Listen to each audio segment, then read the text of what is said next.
No time to waste here. It's your boy G with Alec and Vic here to talk about Game 1 of Lakers Nuggets Western Conference Finals. Off to an interesting start. Obviously, we're riled up about the game. I had this Muhammad Ali jersey on. It definitely was a heavyweight bout in that first game between Jokic and AD and Bron, all those guys that we surely enjoyed, but didn't quite accept the outcome. So we're going to jump into all of that right now. Thank y'all for tuning in. As always, like, rate, review, subscribe, comment, all the good stuff for us. I'm going to run this intro. We're going to get straight to it. No time to waste. Let's go.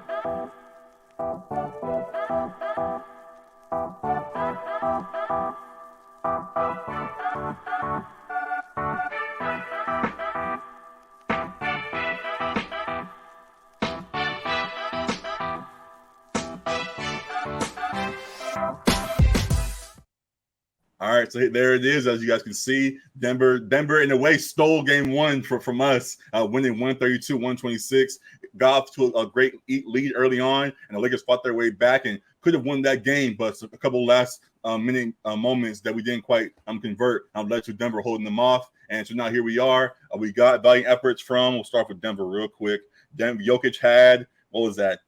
75, 15, and 85, whatever. No, 34, 21, and 14, which felt like a whole lot more, but was combated by AD, who stepped up as well, having 40, 10, and 3 of his own, as well as other contributions from Austin Reeves and Lebron and guys on our Lakers squad. So good stuff there. I know y'all have a lot to say. The one thing I'll start off with real quick is that I brought it up when I talked with Matt and DJ, just about how AD matching up with Jokic one-on directly could potentially influence how that could influence the game, and how AD has floated around and having him stick to Jokic could potentially be a problem. And we saw that be a key flip in our bounce back in the second half. Just talk about, as you guys want to jump into it, just the matchups in this game and the formula that we potentially found in the second half. Alec, go ahead and start off. Hold up, yeah. Don't rush to that first, because that minus 25, that minus 25 is staring me in the face. All right.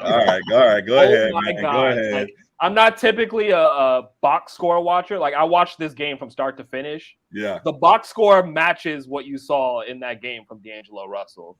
He was atrocious on defense, and it wasn't just him. But I mean, the minus 25 is apropos for him because he was not providing anything offensively, and then defensively, he was a turnstile. He was a cone out there. So that one of the major adjustments we'll talk about is I want the defensive focus to be there, because transitionally they were terrible. And then I said it multiple times, you cannot double Jokic. Like, this should have been something that the coaches told them before the game started. You cannot double Jokic. Like, he is elite at passing, elite playmaker. He's always going to make the right pass. So you cannot send a double. You have to just trust AD or Rui if he's going to be matched up with them. Because that was every time, even if guys just dug a little bit, like on the catch or on the pass, as soon as he saw a little bit of someone shading over to him, he just made the pass immediately, and it's a wide open three. So, like, we cannot do that. Vic, you agree? I do agree. And, Jokic is better than he was 3 years ago in the bubble. He has improved. Even though I was on the MVP Embiid train, I think it's undoubtable that Jokic is the best player in the league. Embiid's award, but let's put the cards on the table. Jokic is the best player in the league right now. And it really feeds into what I want to talk about mostly today, which is matchups. And part of that is, with the doubling of Jokic, you can't double him like Alec is saying, because he makes the right read every time.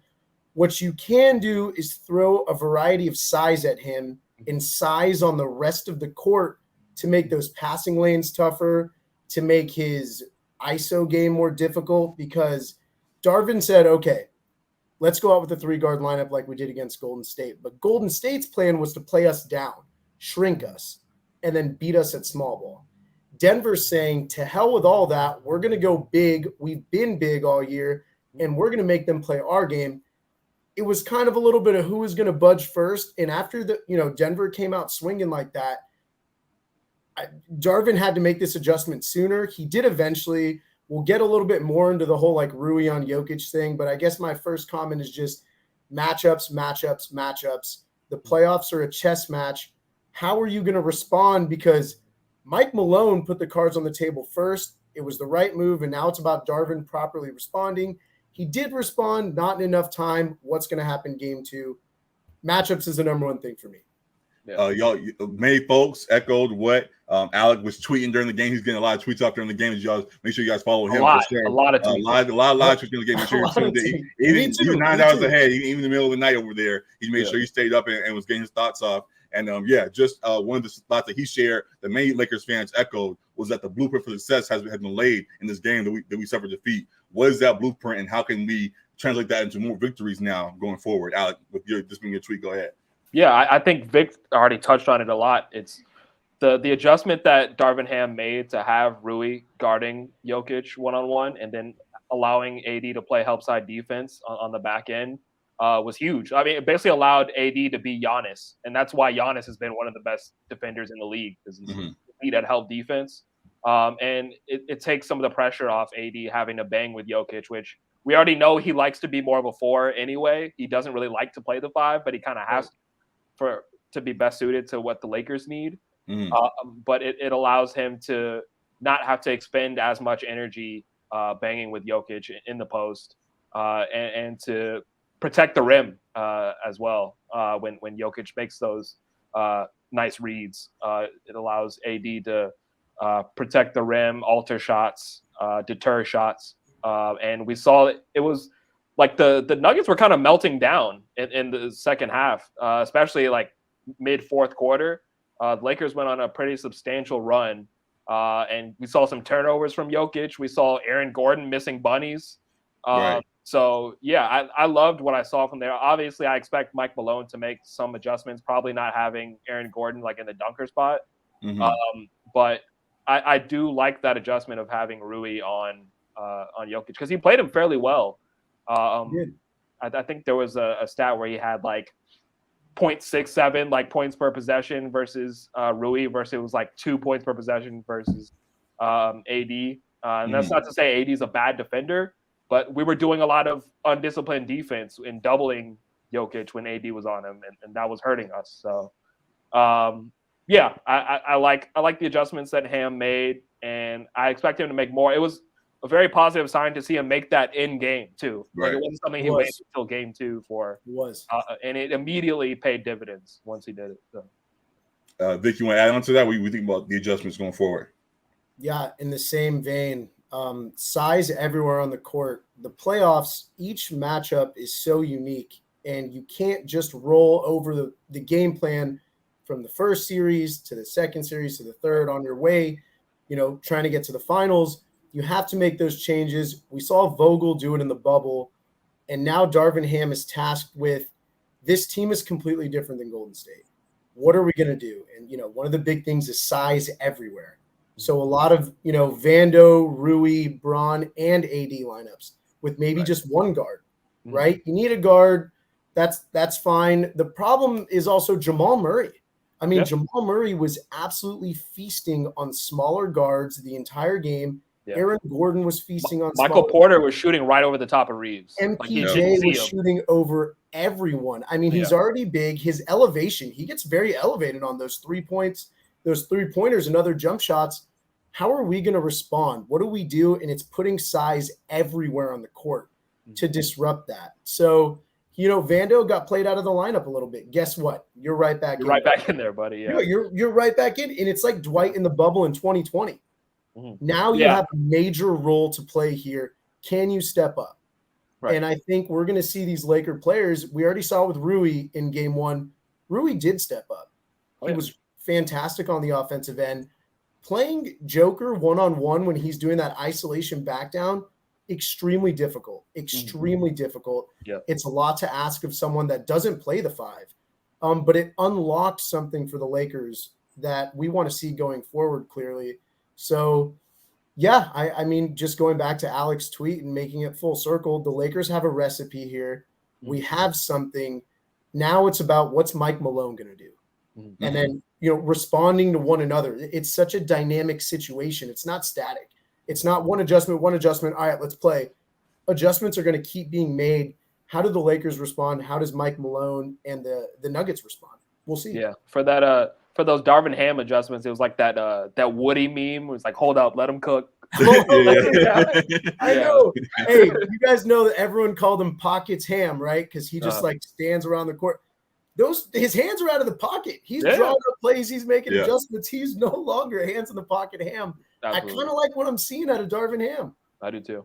I'm all with that. As you pointed out, Vic, and I guess someone with the play devil's advocate, because there's a lot of praise here going for the Lakers, and I agree with you guys are saying. Just throw it out there. The Nuggets still won the game. Like, they still show that even with the adjustments we've seen in the past, where Lakers make this switch and go on these crazy runs and end up stealing the game from somebody. And a game like that, we thought that was what was going to happen. We got to the end, we're like, okay, here we go. We're to get over the hump, and it didn't happen. The Nuggets found a way to hold off. Yes, there were mistakes made on the Lakers side of their own, but the Nuggets did enough still, even with their collapse, to get that victory in the end. So how can they – is it possible that they stay ahead even in these adjustments that continue to be made going forward, and the Lakers still end up in defeat, though we expect a victory? Alec, I'll go with you if you understand what I'm saying. Yeah, I think it's still very possible, because I do think the Nuggets are a very formidable opponent, and they showed it. Mm-hmm. And I think they're hungry as well too for their finals appearance, and I think they're going to be at home as well. Like, they have the slight advantage with the elevation, but they also have the home court advantage, and so like I could see them potentially winning this game too. I think it's going to be close regardless. I could see them potentially winning this game too. Because like I said, I do think Mike Malone will make some adjustments as well. I think Mike Malone is a good coach. Like, he's not Budenholzer out there. I think he will make some minor adjustments. Yeah, you like the Budenholzer shot? He's also definitely not Glenn Rivers. Let me tell you. Oh man, rough. That's tough. Tough shot in Philly out there. But Jokic is elite. Jamal Murray rises to a superstar level in the playoffs. I do think there's going to be a little bit of regression shooting-wise, because they were sensational from three, especially even contested shots. There were a lot of wide open ones, which the Lakers got to clean up. But even contested threes, they were sensational. I think they finished over 50% from three. So it was a crazy high level of shot making that I think regresses closer to the mean. I mean, they're still going to be at home, so they may shoot a high percentage. Just under 47%. Okay. Which close enough. Yeah, still insane. It was insane, bro. So yeah, I think there'll be some regression there. I think the Lakers are going to clean up a few things, hopefully. I think, as we talked about, the not doubling Jokic, the transition defense, the adjustments that Ham made. I think he's shown, he's willing to adjust in game too. So there'll be, like you said, Vic, it'll be a chess match. Right. I am picking the Lakers to win the next game, but I wouldn't be surprised if Denver did win it. You went a couple ways in that. Sorry to cut in, Vic, but just real quick. Something we talked about, Alec, last episode was the conversation with the guy in the DMs about depth and all that kind of stuff. We saw both squads win. I know I ignored him for the rest of it, but just in general, both squads went 8 deep. Is there anybody else in this rotation on either squad that you think could add to this, or is these 8 going to be the guys battling out for this series for the most part? Yeah, I don't think the Nuggets want to see any Conchar minutes, so I don't think so.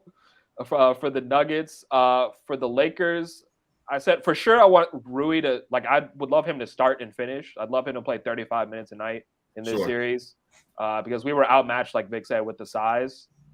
We kind of tried to roll over the Warriors blueprint a little bit. Right. Not the same team. I do like having Schroeder out there to guard Jamal Murray. So, like, I'm not mad at a Schroeder, Reeves, Bron, Rui, AD lineup to start and close. Me neither. Can you scroll down a little bit to see who didn't play at all? Max Christie. Max Christie staring right at you. Brown Jr. No, I don't need to see the rotation extend at all, unless you get a little bit of Winyan, like if there's foul trouble. Right. Other than that, no one else really needs to see the floor. Troy Brown could see some spot minutes maybe if guys are off. But just less DLO if he's not going to produce offensively. But other than that, I'm good with the rotation. Vic, any more adjustments you want to see made going forward? beyond what we already noted, just in lineup and all that? I'll say two things. Going along with giving Denver credit, which G said, we do have to do that. Hashtag unbiased pod. I'll try to Absolutely. We try our best. Give the Nuggets this. If they play like that again, if they can keep playing like that, this series is over. This series is over. Absolutely. This series we're cooked, as I like to say. We're cooked, I fear. Mm-hmm. If they play like that, it's over. What I want to see is, can they stay that hot? And if role players don't shoot, they don't play as well on the road. Right. So is KCP going to, shoot the three like that? MPJ is still a role player. Yeah. MPJ is very much so. He might be the third option, but he's still a streaky role player to this point in his career. Right. How do those guys play on the road? Because the Lakers have a formidable home environment. We're undefeated at home in the playoffs. Can they shoot at that level when Jokic kicks it out? We'll see. We'll see.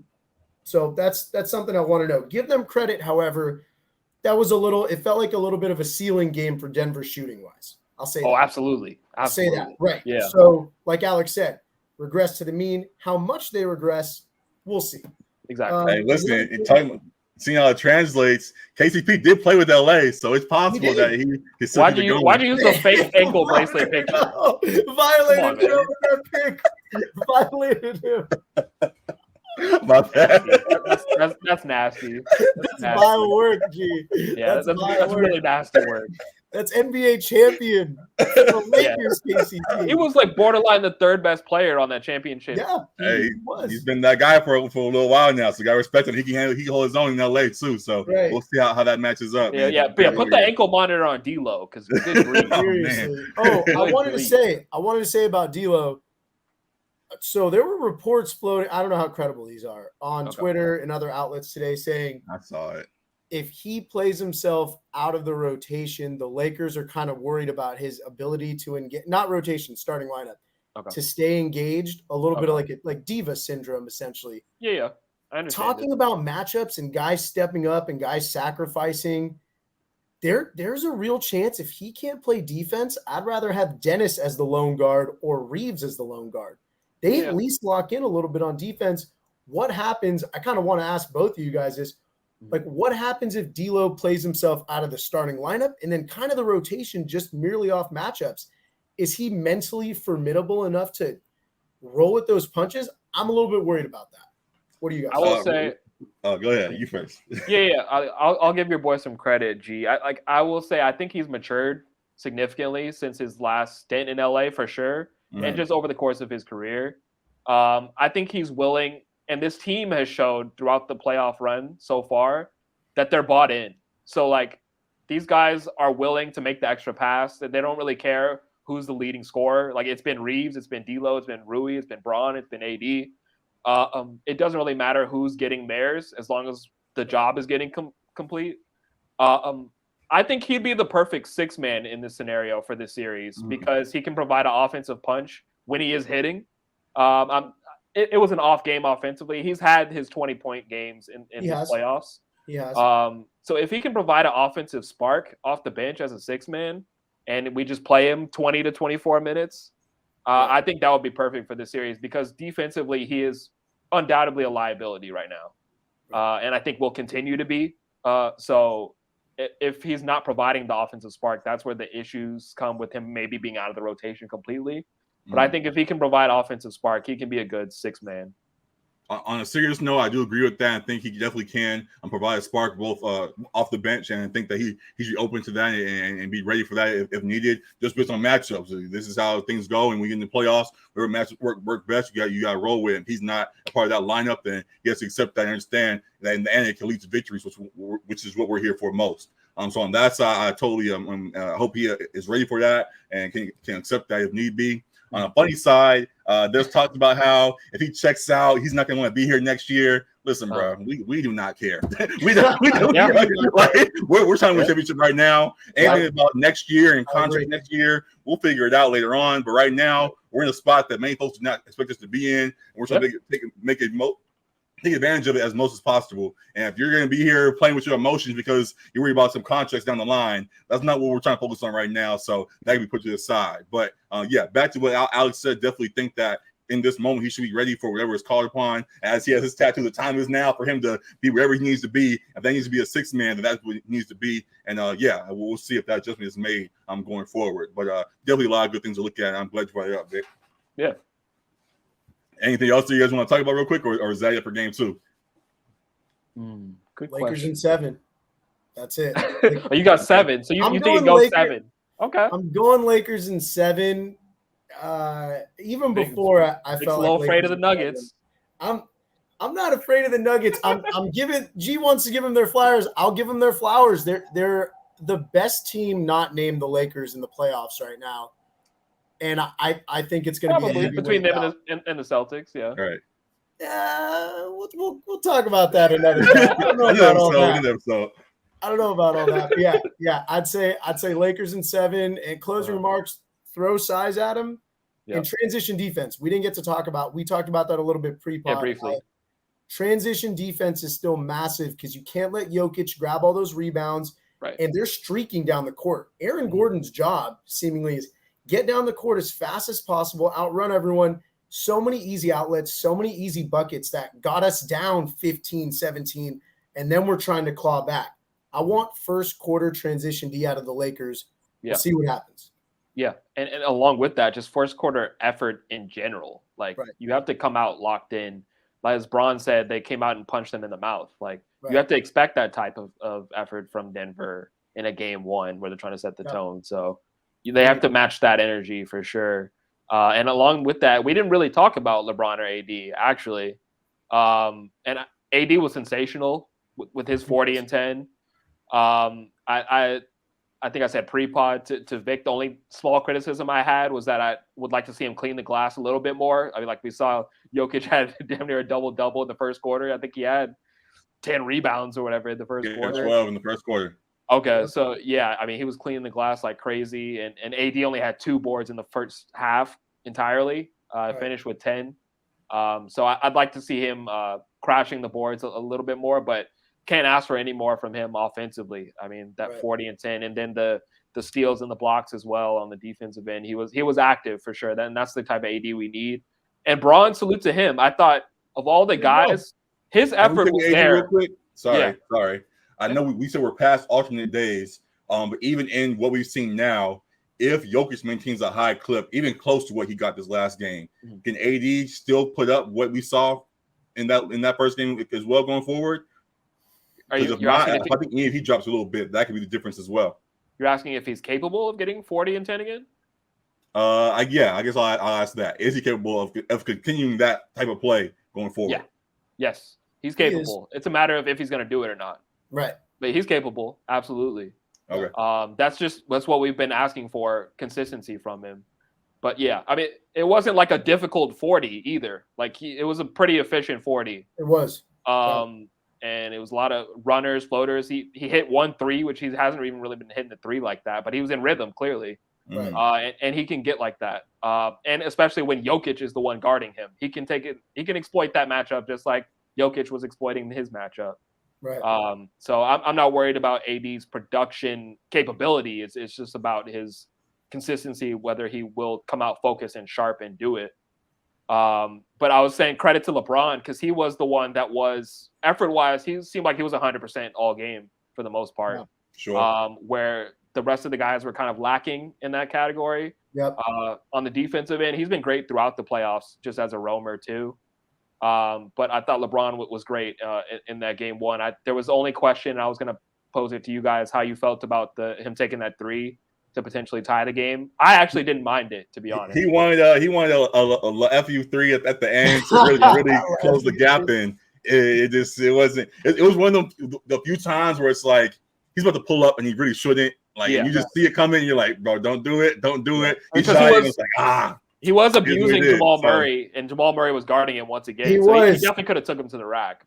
That's my only complaint. Hindsight's 2020, and LeBron, the percentage hasn't been there, but he's a capable 3-point shooter at this point in his career. Like, he's a good 3-point shooter. He does make those late game. Yeah, it was 3 quarters down. Like, it looked good. No, it did. In like, but because I think what hurts is like because he was punishing Denver inside, which Alex, right? We did not talk about LeBron, but just keep attacking because LeBron was getting tons of looks. He was inside because for as big as Denver is, their length works more at the exterior level. Their length is getting in passing lanes, making it hard to drive sometimes for certain players.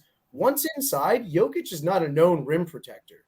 And they don't defend the paint particularly well. So I want to see LeBron stay aggressive, keep driving in late game like that. I kind of like him. Go get an and one or go to the line, cut the game to 1. What were we down? 3? For sure. Like cut it to 1 with 50 seconds left or 45 seconds, whatever. So hindsight's 20/20. I don't hate him taking the shot, but to play devil's advocate on the other side, when you're getting what you want at the rim, I would have liked to see him drive. But trust LeBron at this point in his career, he knows what he's doing. Absolutely. Yep. I think that's it. The last thing I want to sneak in there because Alec brought it up and it's been on my mind this whole time. You brought up that Denver might win this next game as well, which is very possible. Yeah. But with that, you think Lakers can respond and win 4 out of 5 following that? Can they win 4 out of 5? Yeah. You're not saying 4 straight, right? Well, if the Nuggets protect home court, the Lakers win the series and going forward after that. Yeah, absolutely. I think they could. But I would like to win game 2. If it goes to a game 7, I'm no question going with LeBron. And that's not like I'm not a LeBron guy. I'm a Laker fan, so you might call it Laker bias. But I've seen LeBron in enough game 7s to know how that kind of plays out. And he's 6-0 in his last 6. I think he's like 6-2 total in game 7s in the playoffs. So if it goes 7, I'm wholeheartedly going with the Lakers. I could see if Denver keeps up their pace, keeps up their shooting, Jokic continuing to play at an elite level with not a whole lot of resistance. I could see the Denver closing it out in 6 or something like that. But the Lakers are at least getting a couple wins, and I could easily see them winning 4 or 5. Got it. I hear you in that. So yeah, a lot of good stuff to looking forward to with that. Again, we're a little too early for G's units to get again, but I'll have some stuff put out there as we get ready to close out right now. I will say though, as I make sure to do on IG, I put a poll up before every game. Let you guys pull out, do your little guess on the picture yourself. Make sure to shout out somebody for each one. I won't shout you guys out because you guys are here, but you guys did participate. Right. Those that were not here, that were participating just from our fans. Nacho the Clay God, Nacho Sedano. Okay, he got I believe it was 4 out of 5 right that I posted, as well as Kevin Ullman got 4 out of 5 right. So shout out to both of y'all for participating and playing. Continue to, I'll make sure I keep posting those throughout all the Lakers playoff games and beyond at times. And yeah, appreciate y'all for tuning into that. And we'll find ways to have their prizes going for after that. But there'll be fun things to attention to across the board.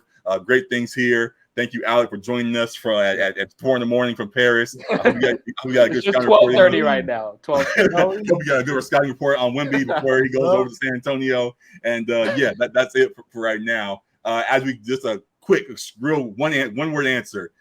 Game 1 tonight, Heat Celtics. Who you got game 1? Alec, Vic? In Boston. Boston. I think Boston. At home, I'll take the Celtics in game 1. But Heat in 7 to win the series. Okay. Hey, if you say so. I'm not bad at it. If you say 7, so, we'll Boston see. takes game I think 1. we both have Boston in 7, right? Or you said 6, I think, G. But I'm not a Boston guy, so if they lose, I'm cool. So that's fine with me. Great things to look forward to across the board. Thank y'all for tuning in. As always, another great episode of 1600. Appreciate y'all for tuning in. Continue to like, review, subscribe, comment, share, wherever you do your show love. Definitely appreciate it all. A lot of fun stuff going forward. Might have speaking to my shirt, a quick boxing episode for you guys tomorrow. There's a big fight this weekend between Devin Haney and Lomachenko, so looking forward to that as well. And yeah, that'll be it for right now. Appreciate y'all for tuning in, man. And I'll see you guys soon. Peace. Doses. Catch you guys. Oui.